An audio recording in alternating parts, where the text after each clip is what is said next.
Now, I do want to focus in on one specific area of Donald Trump's 2019 budget. Donald Trump wants to cut all federal funding, period, 100% of it, for PBS and for NPR. That is it's a public broadcasting service. It is national public radio.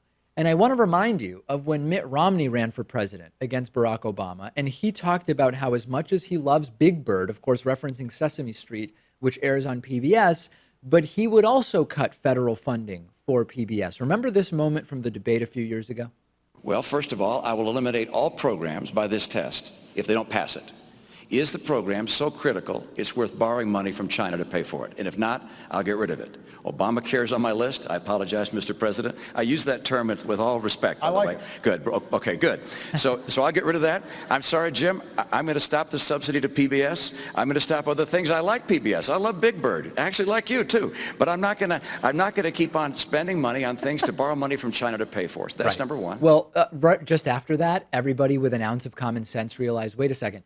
Not only is federal spending on PBS a drop in the bucket, it's not even a drop in the bucket of all federal spending. Some people actually realized, hey, PBS and NPR are actually pretty valuable. In fact, they're so valuable that they create the most informed news consumers out of all media outlets in the United States. If you go back 10 years, maybe even 15 years, study after study that measures how much do people know relative to what their primary source of news is, PBS and NPR create some of the most informed news consumers in the United States, which kind of tells us everything we need to know about why Trump wants to cut funding to them, right? Because the enemy of Trump is informed people, period.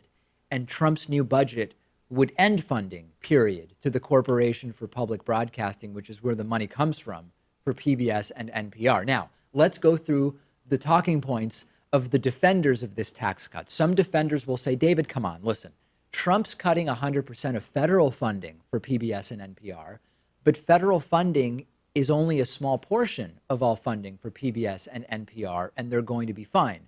The problem is that funding for public media has been on the decline already for a long time, and because of demographic issues, PBS and NPR generally have older donors. They've been hurt because some of those viewers and listeners have, sort of put it bluntly, they've been dying off.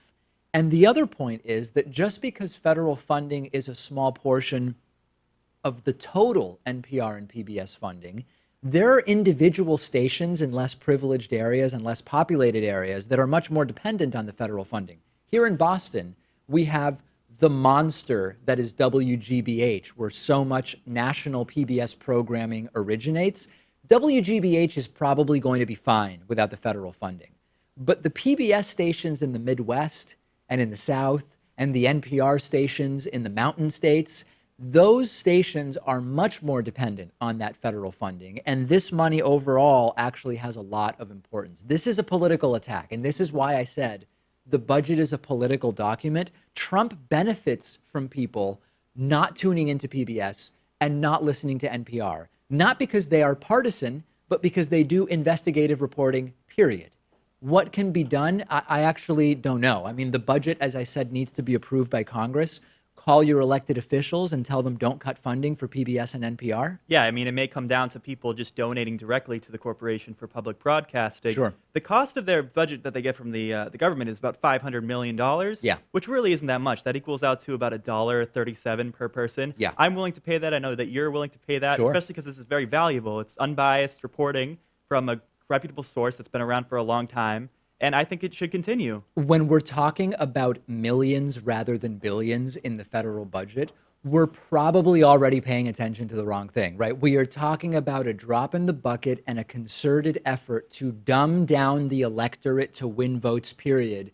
And we've got to stop it. So call your elected officials, tell them you support funding. You want an increase in funding for PBS and NPR. It's probably a bad time for the David Pakman Show to apply for public funding. Yeah, would I know say. that we've never had public funding. Okay. And I think that that's one of the, when I go to stations that have lost programs that depended on public funding, I actually tell them, we don't depend on public funding, so you don't have to worry about our program going away when Trump or whoever decides to cut funding to the David Pakman Show. That's a good thing, actually. It is a good thing, although we still should fund PBS and NPR.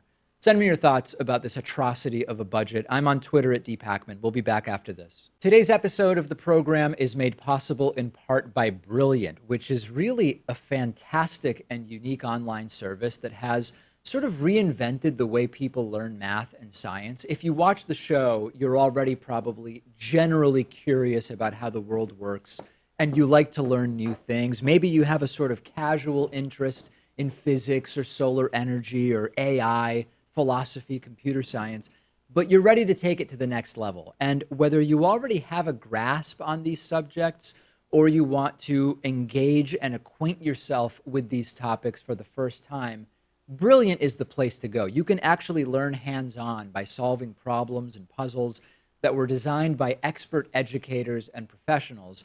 And you can start right now. Sign up for free at brilliant.org/David Pakman. The first 200 people who visit brilliant.org/David Pakman will get 20% off an annual premium membership. That is brilliant.org/David Pakman.